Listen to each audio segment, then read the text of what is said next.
In this episode, we will discuss my thoughts on the new film from Naoko Yamada, The Colors Within, the Crunchyroll data breach that took place over this entire past week, and a new development in the trial of the Kyoto Animation Arsonist.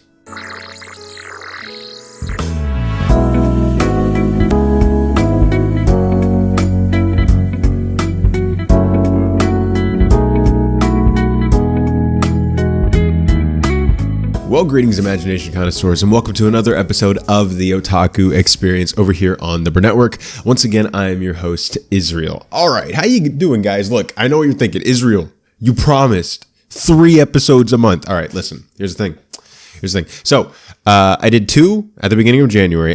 Look, all right. We thought this was going to be a new year, but I'm just back to my old antics. Okay, so first 2 weeks, solid, good. I sat down in this chair, everything set up in the morning when I do it, like on time, schedule, and I went through, look, I'll show you right now. Hold on.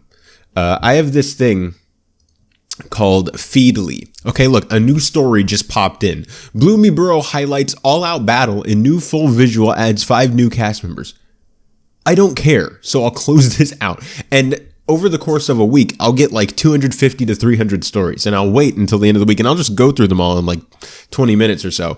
And there was nothing to talk. I mean, there was stuff to talk about, but like there was nothing to talk about. You know what I mean? Like we could have like had a conversation about some things, but like nothing really that of consequence happened in the industry, and nothing really that people wanted to talk about happened in the industry. Like neither one of those two things. It was just like, oh, okay, we can talk about that, I guess. And so I was just like, we're not going to do it. We can do 3 episodes this month. And I'm just going to skip this week and we'll come back next week. And I saved, I think, like 2 stories from that because there was like 2 that I was like, okay, that could be kind of cool to talk about just in case next week is another slow week. Then last week, surprise thing happened out of nowhere, but took precedent. I had to go and visit some family, and that took precedent, and I just didn't have time to film it. That took up my entire Saturday, and I don't really do anything on Sundays. I've said this many times. You guys know I'm a Christian, and Sunday is, traditionally held as like a almost like a holy day in Christian theology. And so I don't do anything on that day. I just go to church with my fiance. We go get some groceries and stuff, and then we'll make lunch and dinner, at my house, and we'll watch. Lately, we've been doing Ghibli films on Sunday, but we watch a movie on Sunday. My sister will come over, and we'll just have it's just a nice day of family and rest. And so I do that, and that's like a rule I have. I don't do anything major on Sunday unless, I absolutely have to. So all that just gone. So that's what happened last week. So we're back this week. So I hope you guys can understand. And, it looks like I am going to have to do more, visits, visiting family, just because of personal circumstances. And I'm going to have to do that more often, probably like once a month or so. So I think I'll try to make that work. Now that I know ahead of time, maybe I'll stay up later on Friday and, do it then. I don't know. We'll just see how it works. But, it was just kind of a surprise last minute thing that kind of took precedent, and I just didn't have time. So hope you guys can understand that. But anyway, we're going to get right into the banter, because it's kind of another slow week, but some interesting stuff, I guess, still happened. So first thing first, in case you forgot, because I know I did, there's an Attack on Titan movie coming out. Attack on Titan: The Last Attack. Well, it technically already opened in Japan like last year, and it's opened in many other countries already, but it's finally opening in the United States a week from Monday, and on the 10th, and it's already sold out. It's one-day events, and let me see if I can open these up here. But they're one-day events, and if you open up the tickets, look at this. It was already almost sold out when I checked earlier, but let's just check now while I'm filming. Oh yeah, look. 4 seats left over. And it's like this for all these, where the only seats that are left are in the front row.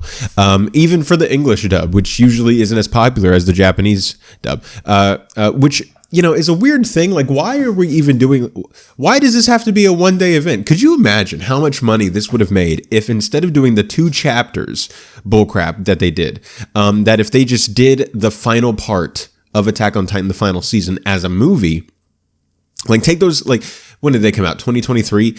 Instead of doing that, take those 2 episodes, make them a movie, have that release, in the middle or towards the end of 2023 as the end of everything, and have a full theatrical release. Dude, they left like $300 to $400 million on the table.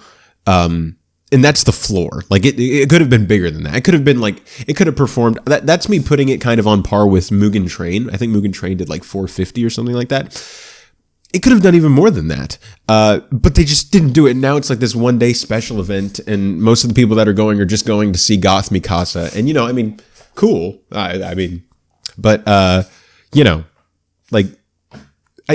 Just the way MAPPA has dealt with Attack on Titan ever since they got the rights to it just kind of baffles me. I'm just not a fan. They just seem to be milking the cow, and the cow's already dead, and it was never a female cow to begin with. I'm just gonna leave that joke there. Sometimes things come out of my mouth that I just wasn't prepared for. But anyway. So there's that. So if you want to get your Attack on Titan tickets, you better pray to God that they're not sold out, but they probably are in all likelihood. Then I wanted to talk about this kind of as a main story, but number one, we had some other things that I wanted to talk about that I think were more important, but also I don't think this had enough relevance, sadly, for people to care about it being a main topic. So I figured I'd put it at the beginning, put it in the little banter part, but the awards circuit is kind of going on right now, and it kind of goes on year round just because you have so many different things, whether it's video games, manga, anime, movies, like just TV, like everything is just like throughout the year doing their own thing. But, generally most of the stuff is at the beginning or at the end of the year. So we have a lot of that stuff happening now with anime and manga celebrating the year of 2024. The anime and manga that came out in that year. Here's one of the bigger ones, the more iconic ones, the Tokyo Anime Award Festival, or TAF. They announced their winners of its Animation of the Year awards for works and individuals on Friday. Frieren Beyond Journey's End won the television category, and Look Back won the animated film category. And before we keep going, I just want to say that's probably what you're gonna like. In my mind, that is like, these are the 2 best things. I was watching Giguk's, best anime of the year, and I feel like he cheated because suddenly out of nowhere, like Look Back is his number 1, and like that's not a bad take. Like Look Back is fantastic. If I considered Look Back in the same way that I consider like actual like televised anime that are in series, it'd be right up there with Frieren. I think Frieren would still take the cake, but it'd be right there. But, I was just kind of like, wait, you didn't let me know beforehand that movies were eligible. I thought this was all TV. But anyway, so I just thought that was kind of funny. But anyway, yeah. So Look Back and Frieren, I think, as well as probably Dan, are like the most celebrated stuff of the year. And I think you're going to continue seeing that trend. And it's just so weird that Look Back just isn't eligible for anime trending. And I saw a comment on the last episode of the Otaku Experience. I forget who wrote it, but they said that they believe that, they could be wrong, but they believe that with anime trending's eligibility, that it has to have like physical media has to have hit the United States before it's eligible. I don't know if that's true, but if that is, I guess that could explain it. But some of the shows just ended back in fall, and they're eligible for anime of the year and stuff. And so maybe they just have different eligibility for movies. That'd be weird. But anyway, so there's a theory on why that's the case. But either way, I think that in a perfect world, Frieren and Look Back are the 2 most celebrated things in each of their respective camps. And then Dan being in there also. But anyway, so in the of the individual awards, so you have the original work / screenplay category, and it was Hiroyuki Yoshino who got it. And I believe it was for Mobile Suit Gundam Seed. I believe this came out like last year. Yeah, this movie, I think. Yeah, the Freedom movie. Anyway, then also the director category was Kiyotaka Oshiyama, Look Back. Inspired choice, by the way. If you saw the movie and you saw the interview, you just know, like, dude, he deserved it. The animated category was Toko Yatabe, who did these movies, and I don't recognize any of these coming out in this past year. When did you come out? Oh, I guess this is the film that came out. Whatever this is. I don't know what this is, but cool for you, man. And then for the background coloring and visual category, it was Mai Ichioka, who's worked on Digimon Ghost Game, the birth of this one, which we just did up here. So the same thing. And then in the performance sound category, Evan Call, baby, for Frieren Beyond Journey's End. Let's go, dude. That score is on Spotify.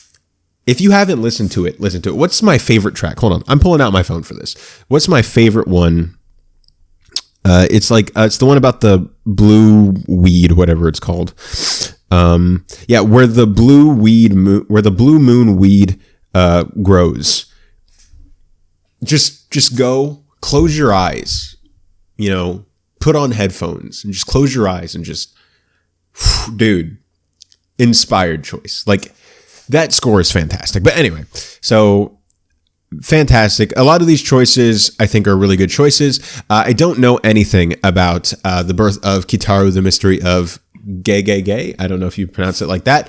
But, cool for you guys. Looks like they did really well in the visual categories. So really awesome there. And I just want to talk about that because I think it's cool. I like talking about these award stuff. And if you don't know, by the way, you can just go on like Wikipedia and look up the Tokyo Anime Award, and you can just see like what they've won. Usually they're like on point about these things. Like their first winner was Spirited Away, of course, Gundam Seed, Howl's Moving Castle, Wind Rises in 2014, Attack on Titan.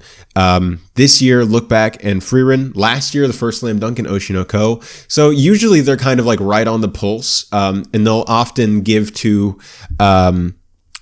not only critically acclaimed, but also just widely appreciated stuff. And so you never feel like they're, trying. Sometimes, award shows are like, oh, you're being pretentious because you don't give something that's popular an award. You just give the stuff that's like, that no one sees an award. But that's clearly not the case here. Like some of that is here, like some of the more obscure stuff is definitely being awarded here.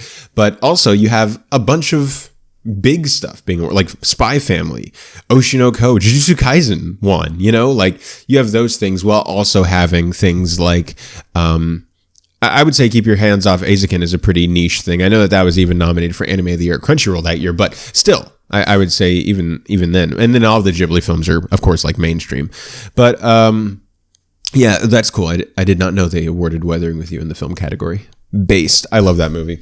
Anyway, so those are all of the quick things I wanted to talk about beforehand.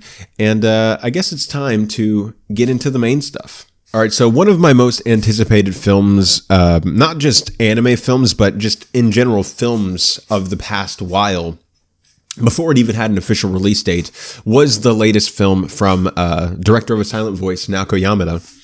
And that is The Colors Within.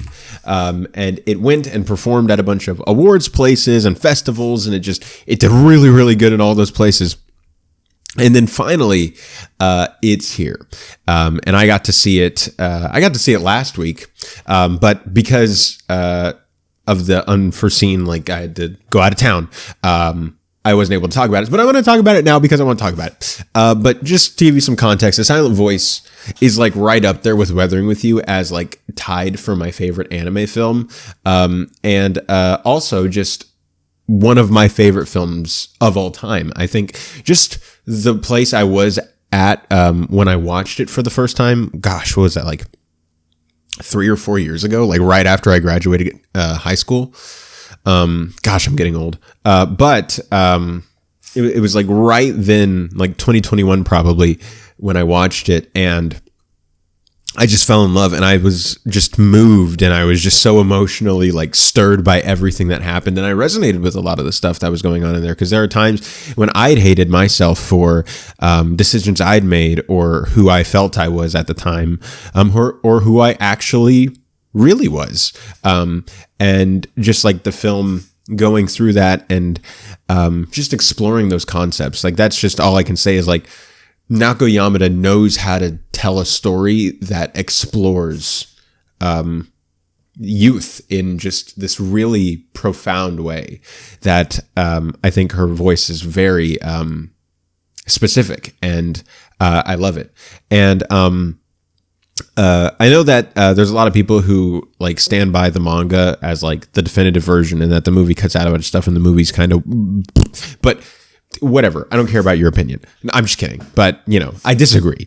I think the movie is like amazing, and it's fantastic. And all this to say, The Colors Within, I believe this is an original film, whereas A Silent Voice was an adapted film, and she's worked on other stuff, but these are now her two most well-known projects. And The Colors Within follows these three characters in the poster here as they kind of form a band secretly, trying to keep it from all the people in their lives. And there's different ideas in the film. Like there's definitely, I was not prepared, not in a bad way or anything, but I was just not prepared for how religious this film was. This film is a very religious film, because the main girl here, I'm totally blanking on her name, but up here in the top right, she goes to a Catholic school, which, I mean, Christianity in Japan is already like a very, like, it's not a mainstream thing. So just even like seeing that is already like, okay, wow, we're looking at a very small portion of this population, which is cool, because this is like something that never really gets talked about, because everybody else just kind of, most people in Japan just kind of, there's like, two, maybe three main religions in Japan, and that's really it. But and Christianity is not one of those really niche ones. So that was really cool to see. But I was also just like, okay, at the beginning, like, oh, okay, she's in a Catholic school. But then like actually seeing that like be so intertwined with so much that goes on, like some of the songs they sing, even just everything, like a lot of the characters, like a lot of the themes in the film, they what is it? Is it the Serenity prayer or whatever it is? But it's like I'm not a Catholic, but I mean I'm a Christian, but I'm not a part of that denomination, so I've never like actually prayed this prayer, but everybody's heard it before, where it's like, help me to change the things I can change, help me to accept the things I can't, and give me the wisdom to know the difference, or something like that. And that is like all throughout this movie. And so you have that, and that affects her life as she's trying to keep this away from like all the religious people in her life. And then you have, I'm forgetting all these people's names, but anyways, girl in the blue dress here. Let's Blossom, Bubbles, and Buttercup. There we go. So Bubbles, she, I don't want to give too many things away, but she's kind of hiding things from her grandmother, and Buttercup is hiding stuff from his mother, because he's not doing, like, none of them are doing what would please the people in their lives. And this film really explores the theme of expectations that are kind of given to you based on the way you're raised, and also just being forced on you by the people in your life, not for like bad intentions, but they're just they want to do what's best for you. But you have this desire, this need, this passion for something else that isn't antithetical to that, but just isn't the same. And how do you like make that work? How do you please everybody? Can you please everybody? And how do you find peace within that? Like the film is literally the Serenity prayer. That's literally what it is at its core, is those things like, what can I change? What can't I change? Help me to accept and know what the difference is between these two things. And I just loved it. I will say this, Naoko Yamada, she knows her way around a camera. Now I know this is animated, but there still is cinematography involved, where it feels as if there's a lens, because things blur in and out of focus. It's a lot like A Silent Voice, very stylized. The cinematography, the way that images are framed on the screen, every shot just looks like a painting, and she knows just so well how to frame things that just immediately convey everything you're supposed to be feeling when you're watching it. And I will say this film definitely gets a little points, because in the final part, when they have their band performance, they uncut, like no edits, for like 10 minutes straight, just do like a bunch of songs back to back.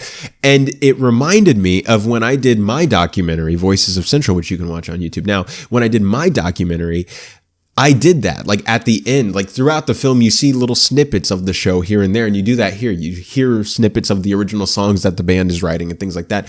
But then at the end, you see it all at once. And the same thing in my documentary.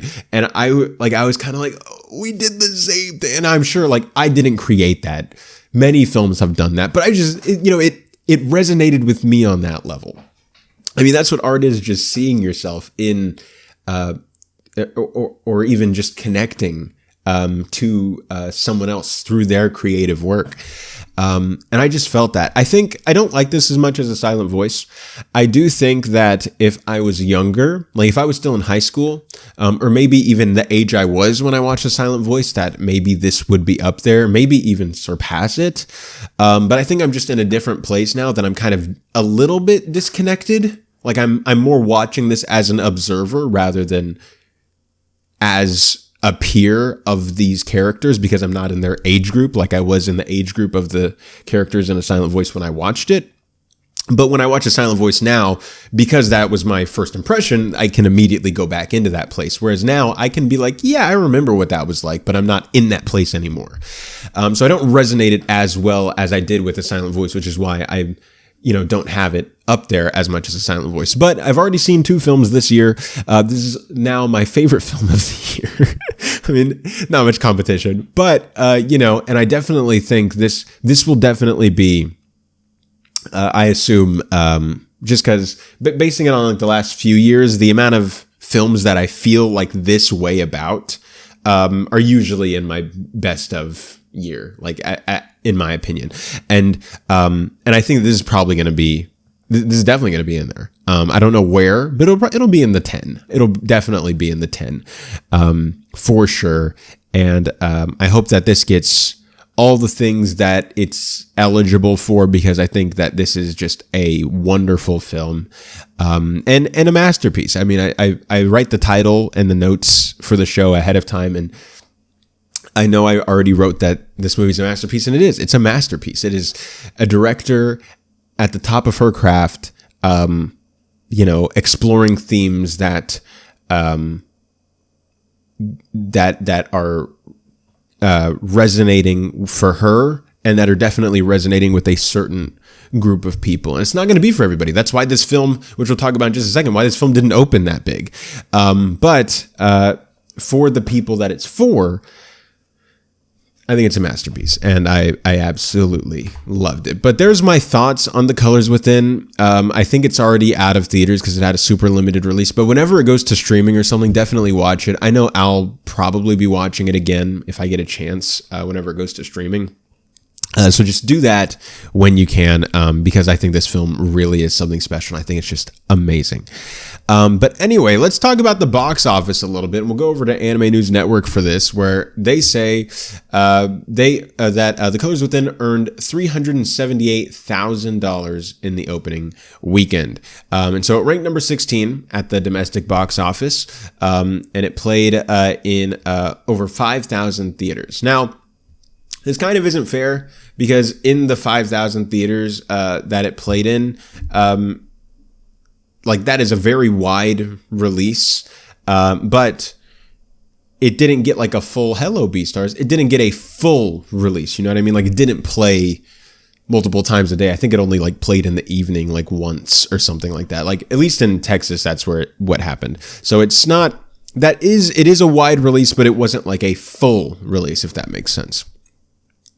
The premiere of at the Japan Society in New York on January 21st, hosted by the director, blah, blah, blah, blah. I was trying to see if they have like it comparing to anything, but they just go into Sonic over here. But I don't really know what this is akin to. I didn't check how A Silent Voice opened when that film released. Let's check A Silent Voice. So A Silent Voice here, it opened, it opened around that, so it doubled it. Now, Naoko Yamada's films have never kind of been like for Americans. Like they're just not those types of movies. Americans are, I mean, look at us. Look at all the stuff Americans are watching. Like it's just not our type of thing. But well, I mean, it's my type of thing, but it's not for a lot of Americans type of thing. You have to kind of be in that place for it. And also, these films like probably because they assume what I just assumed, that that these films aren't, they shouldn't waste all this time marketing these films in a market that's not going to do all that great. And so it gets a really limited release in all these places, but it gets a really limited release, and it does pretty decent for the type of release that it had. I just wish that, because this film deserves to perform on par with things like Suzume or things like the first Slam Dunk or things like that, where, yeah, I know it's different. It's not as like big in scale, or it's not as hype, or it's whatever, but it still has that much worth to it. And I wish that I wish that more people liked things. But anyway, so box office wise, a little bit of a disappointment in terms of like just looking at it overall, comparing it to other things. But when you look at it kind of in context, it kind of makes a bit more sense. And so in that case, I'm kind of okay with it. But anyways, those are my thoughts on The Colors Within. What did you guys think? All right, so over the past week, I think it was this week, right? Time's not real. It's just, it feels like January's gone by super fast, and it's gone by super slow all at the same time. But anyway, so Crunchyroll over the past week got freaking hacked.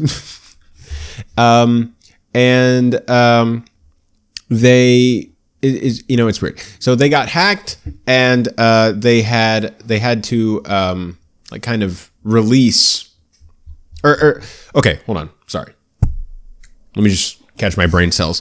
They got hacked, and passwords, I believe, started getting leaked online. And so everybody was like, change your password right now. So that way, like your card information and stuff doesn't get stolen by people being in your account. So I changed my password. If you haven't yet, I recommend you change yours just in case. But so here's, Chibi said it on the 23rd. So yeah, this must have been over a week ago. Yeah, I'm slow. But anyway, so Crunchyroll, it appears there was to be a data breach of some kind. I won't share the original post, but someone is spreading loads of emails and passwords to Crunchyroll accounts right now. I don't know how many they've currently accessed so far, but so far it's easily over 100 different accounts right now. How these were obtained is a mystery, and I really do recommend changing your password right now. So anyway, there's that. And then they got it under control like a few days. No, it was like the next day. I don't remember. Time's not real. Anyway, so they got it under control, and they updated their terms of service and made some comments about things. So I will look at those. We're going to look at them changing their terms of service first. And here you can see this. I have some screenshots here. So this is from Pirate Nation, who said that Crunchyroll had changed their terms of service about usernames and passwords after their accounts got stolen. Then say it's your fault and not theirs. Kind of true. So they updated their terms of service. If you changed your password, and also, not just if you change your password, after this happened, like when you logged back into Crunchyroll, this popped up, and I was just like, oh, okay. Now, here's some of the stuff you can see. You will not use false identities or impersonate any other person or username or password that you are not authorized to use. Crunchyroll reserves the right to remove you, require you to change your username for any reason, and may do so at any time. You're responsible for safeguarding and maintaining the confidentiality of your own username, password, and corresponding Crunchyroll account information. If you agree not to disclose your password to anyone, you agree that you're entirely and solely responsible for any and all activities or actions that occur under your Crunchyroll account, whether or not you have authorized such activities or actions. You agree to immediately notify Crunchyroll of any unauthorized use of your username, password, or Crunchyroll account. Now, it was really sneaky the way they did this, because nobody reads the terms of service. I didn't read the terms of service. I just said, okay. But other people saw it, and other people pointed it out. And then that's when I was like, oh, snap. So essentially what Crunchyroll is saying is that if something happens like this in the future and your username or password gets taken, they're not responsible. That is your fault. And it's like, oh, isn't that your fault? And some people, like in the comments here, right here, some people have already been pointing out, like, in a U.S. court, this isn't going to work.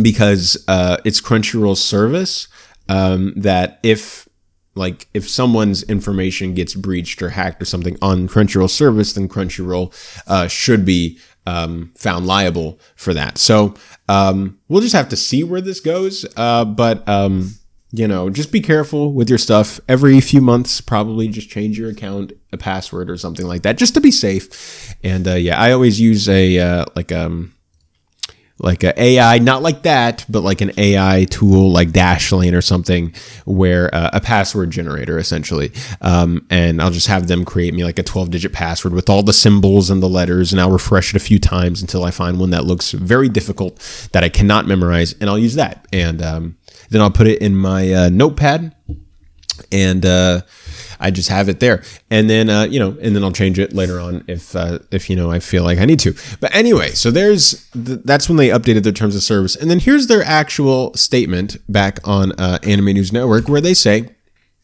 a Crunchyroll spokesperson related to the state released a statement to Anime News Network on Friday after rumors spread on social media on Thursday that many usernames and passwords of Crunchyroll premium users were allegedly posted on social media. Crunchyroll's full statement reads, "We are aware that login credentials for several streaming services, including Crunchyroll, were posted on social media and have resolved the issue.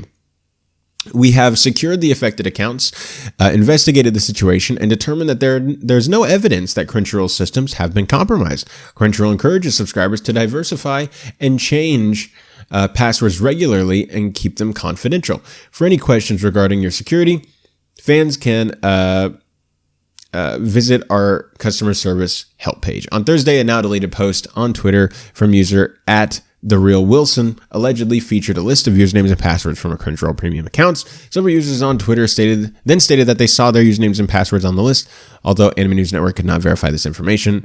And then the account on Twitter had been suspended since, which kind of makes it seem, you could tell, like, it's just a little bit like Crunchyroll. You could say a little bit more here. It makes it feel like the way they're acting makes it seem like there was a breach. It wasn't the greatest breach of all time, but there was a breach. A few, like in the grand scheme of things and the amount of people that use Crunchyroll, a small portion of people, which is still a lot of people, but a small portion of people's accounts got leaked. And we'll just kind of shoo that away. And it's fine, guys. Don't worry about it. So that's kind of the feeling that people are having, is that it's like, wow, great job, really comforting me, And it's like doing a really bad job. It's like if like an accident happened in real life and someone's like comforting you and they're saying all the wrong things and you're like, wow, yeah, thanks, buddy. You don't care. You don't want to be here. And Crunchyroll's just going to Crunchyroll. You know what I mean? Here's the thing.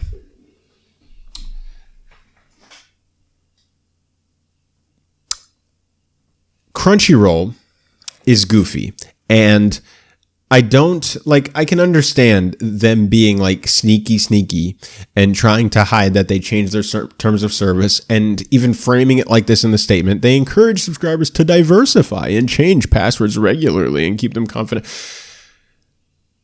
without directly saying like, it's your fault if something happens and you're responsible for it, and we're not going to help you if something happens. Now, they are assuming that nothing is going to be like legally tried on them or something. And if that happens, like a lot of people are saying, I'm not a legal expert, but it just seems right, just based on what I know, that, that probably would not hold up in a U.S. court. And that Crunchyroll would be found liable for that. So we'll just kind of see how this plays out. But any case, just be really careful with your account. And just take care of it. Change your passwords regularly. Don't use a password that's on another site, or that you use on different sites and things like that. Make your stuff really hard to use. Use a VPN. Do all the things that you can to protect yourself. Just in case, worst case scenario, Crunchyroll is able to get away with some of this stuff, and they can just be like, and not do anything. I am never going to be invited to be a judge on the anime awards. I've been asking for years. They're never going to let me because of the stuff I say about them. But it's true. They're just being goofy woofy woobers.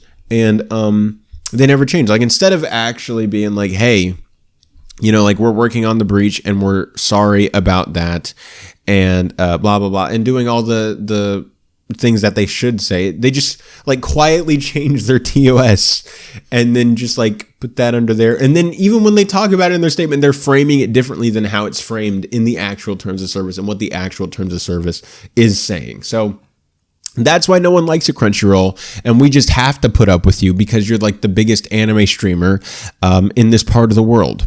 So, and just another reason to show why people pirate, which we'll be talking about later. I mean, because the legal places freaking suck. Anyway, so yeah, once again, just take care of yourself, be safe, change your password, and you should be fine. All right, getting into something that's pretty serious.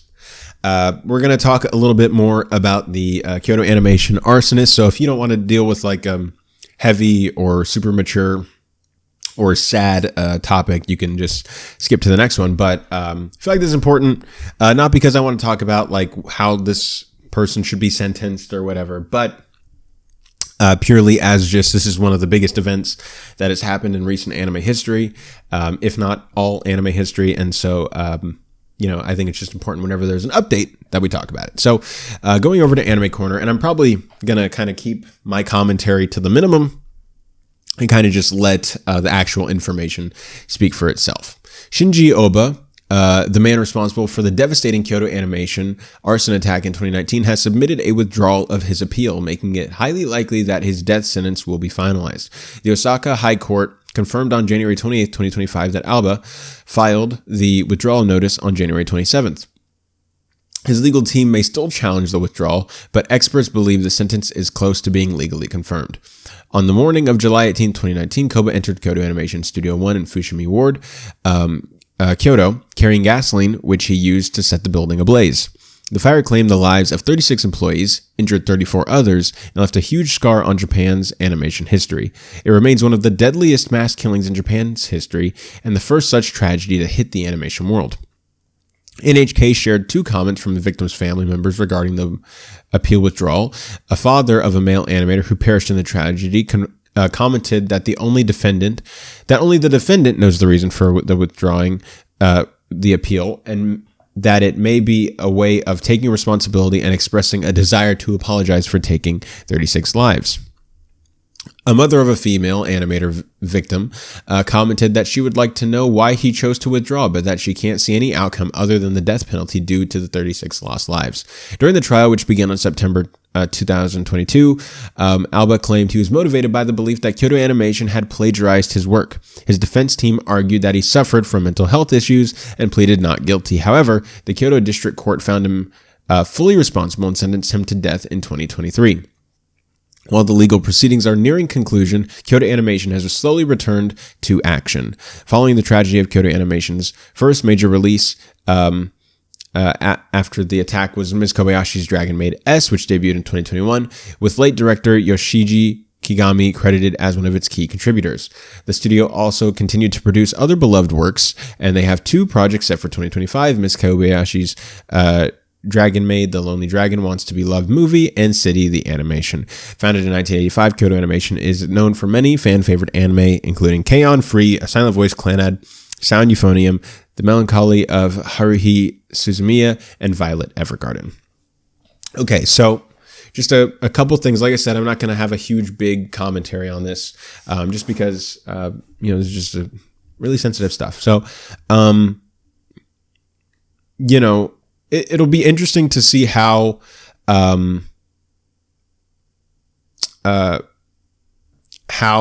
everything plays out, because you already, with one, which is a possibility I didn't even think of, which seems obvious in hindsight, that the father of one of the animators said that the appeal may be a way of taking responsibility and expressing a desire to apologize for taking 36 lives. So I could be wrong, but the way it seems like he's framing it, he's like, well, maybe him pulling away the appeal actually makes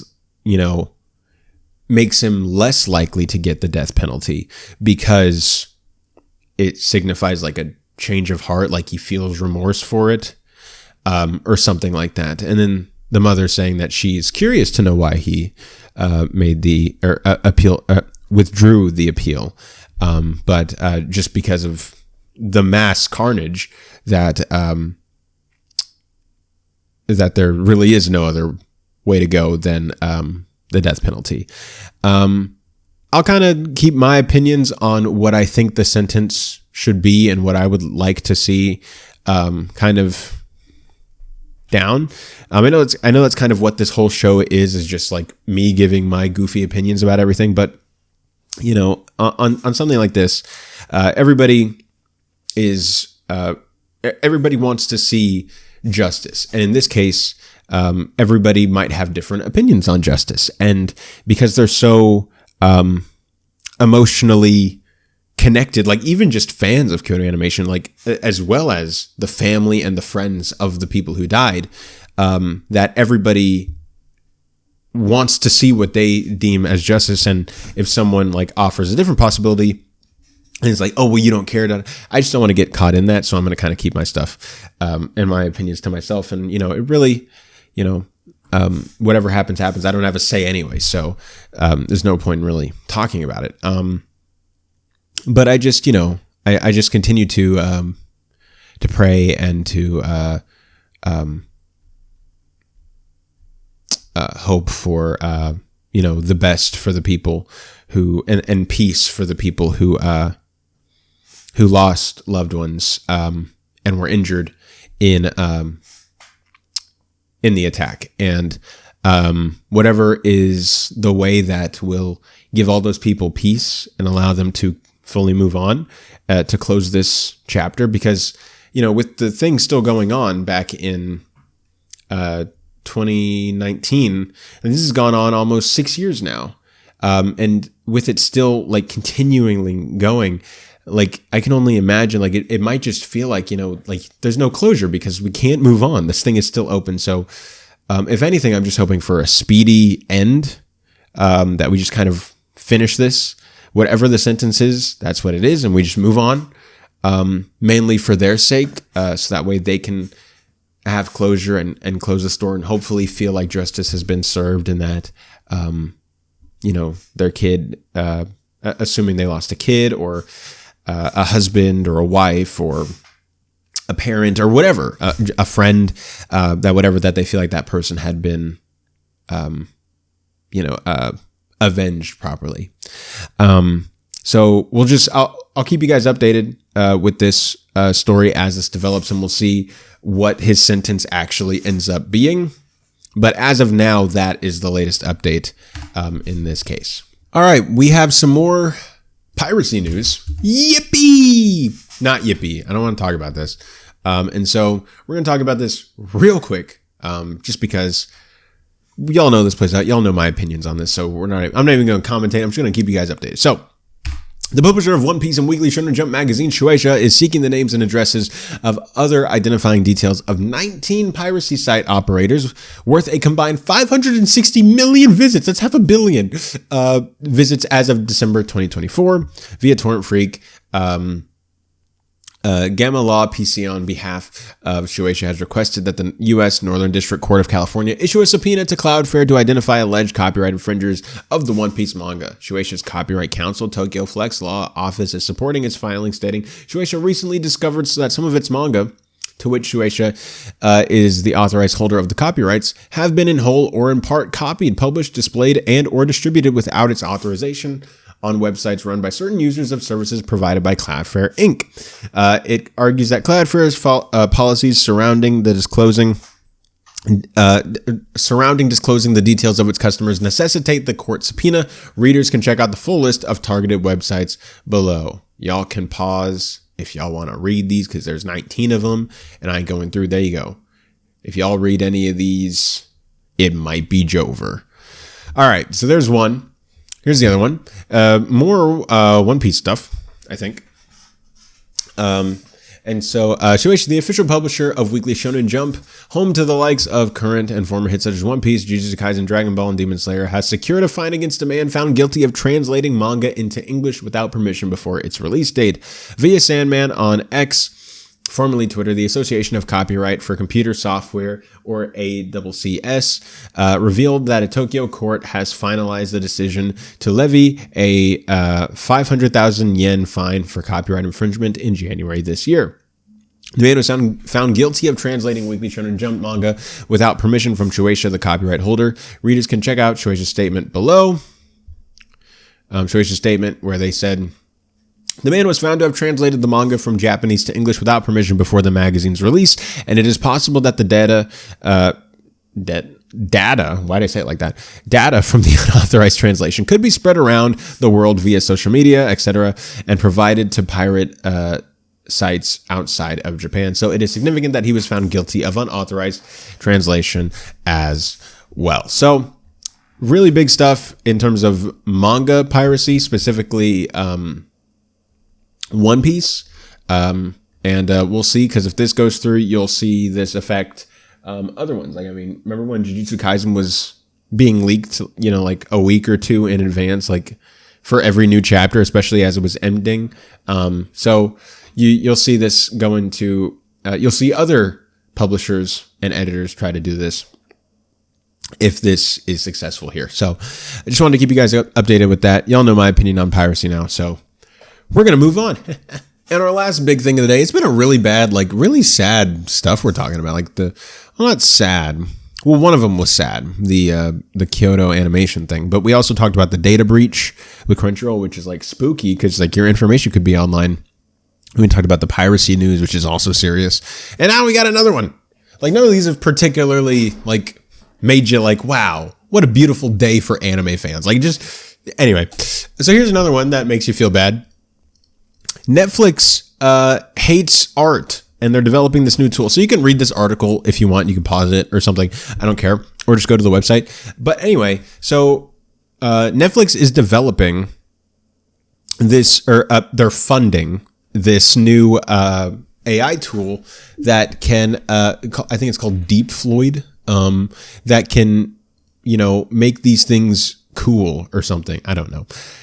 So anyway, like, look at this. So you have this cat. You put a bunch of dots around the cat.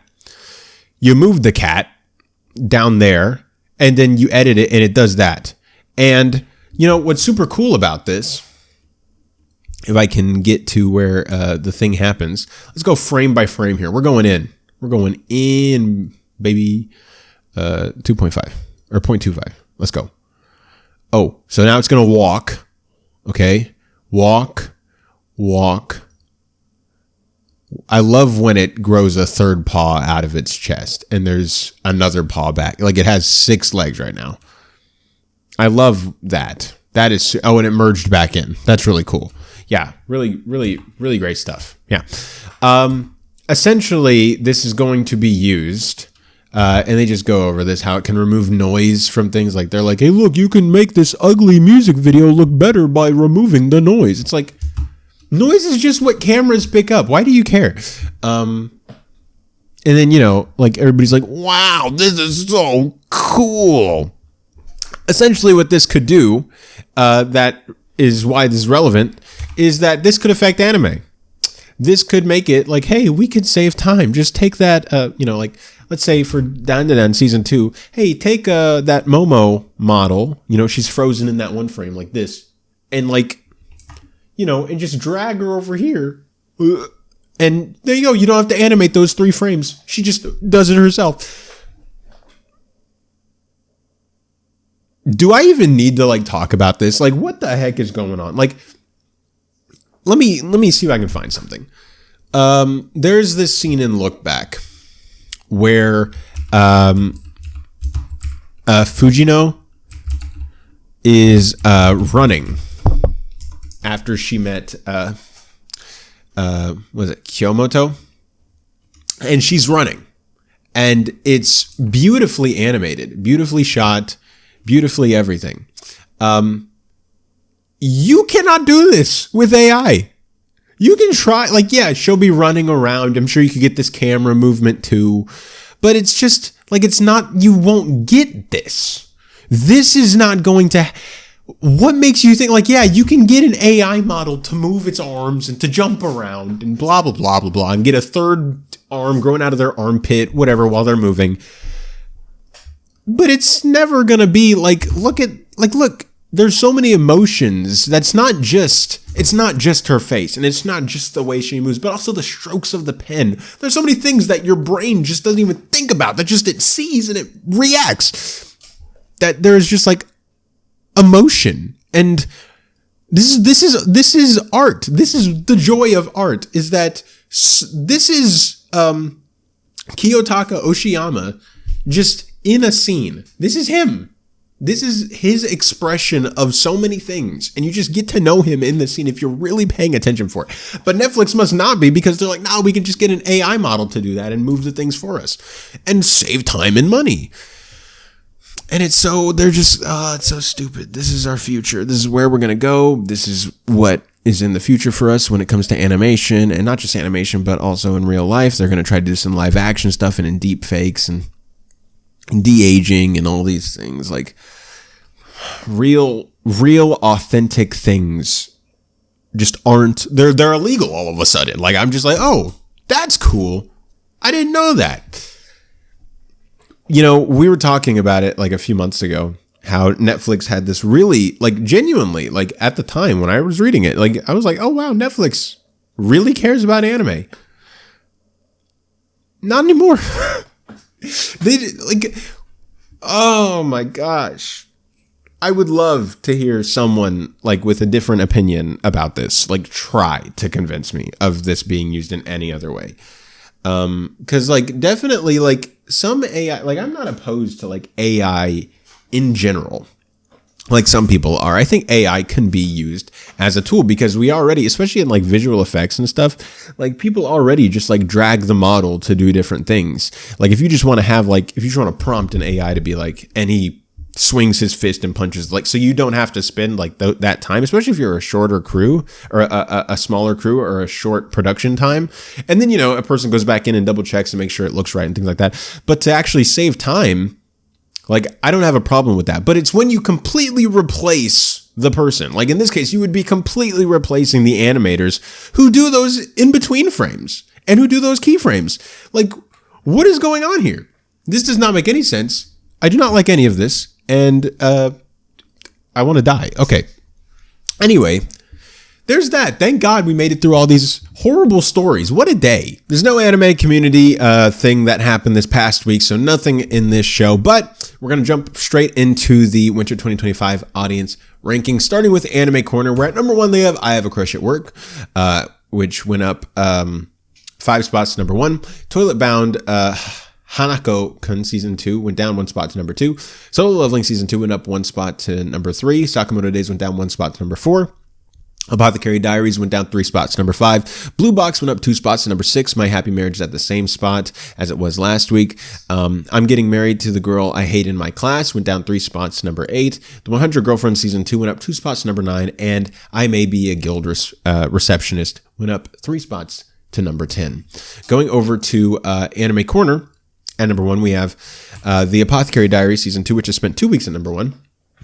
100 Girlfriends Season 2 went up 3 spots to number 2. Solo Leveling Season 2 went down 1 spot to number 3. Sakamoto Days went down 1 spot to number 4. My Happy Marriage went down 1 spot to number 5. Toilet Bound, Hanako-kun Season 2 is a new entry into the top 10 at number 6. Dr. Stone Science Future has spent 2 weeks at number 7. Honey Lemon Soda went down 2 spots to number 8. I'm Getting Married to a Girl I Hate in My Class went down 1 spot to number 9. And Medalist has spent 2 weeks in the top 10. And then going over to the Japanese animation rankings, just because that's what we do around here. You already know what these are. Going over some quick things. Blue Mirror got a 3.5 household rating. Apothecary Diaries got a 3.5 household rating. Dragon Ball Daima got a 2.7 rating. Wonderful Precure, 2.6. One Piece, 2.5. And I feel like we check every time, but I always forget what Oshiri Tante is. And yep, it's the Butt Detective one. So that's another kid show, which we don't really count because we're only looking at like the seasonal stuff. But anyway, so those are all the audience rankings there. And the last thing we're going to do in this episode is we're going to talk about the quick anime announcement speed round. And that's just all the little updates in the anime and manga stuff I didn't want to spend a full time on, but, you know, cool stuff that we should talk about. So we've been talking about it for a while, and we finally got a release window. Lazarus is going to be airing on Adult Swim starting in April. So essentially a spring 2024 anime, essentially. Netflix is confirming that season 2 of the live action One Piece will be coming out later this year. Which, you know, like, duh. When did you think you thought it was going to come out next year? Like, what? Anyway, I don't know why they felt that needed to be an announcement, but I guess there you go. Then Berserk is coming back on Valentine's Day. You know, like, skip your girlfriend, skip your boyfriend, skip everybody. You have a date with Berserk on Valentine's Day. That's what you have. And so that's pretty cool. That's coming back then. And then Undead Unluck, the manga, ended on the 26th after 5 years of serialization. I know there's still an ongoing anime adaptation, I think. But you can now read the whole story if you want to get caught up. And yeah, it's over. So there's that. And another one that ended almost, I don't want to say a juggernaut, but definitely a huge one and one of the more iconic ones of the past few years just because of its anime adaptation. Komi Can't Communicate is over after 8 years and 8 months with the final chapter, People Change. So that has finally ended. I wonder, can she communicate? That's, you know, that is like, I mean, ultimately, that's the score of, you know, character development. Can she communicate after this long? Gosh, I hope so. But anyway, that'll do it for this episode of the Otaku Experience. I want to thank you guys so much for watching. Remember that the show is also on Spotify, so you can listen to it there. And there are links in the description, as always, to all of my social media if you want to keep up with me outside of this show. And hey, if you're new to the Burnett Network, make sure to hit that like button and subscribe so that these videos and Rob's videos show up in your feed whenever they come out. And with all that being said, I will see you all next time.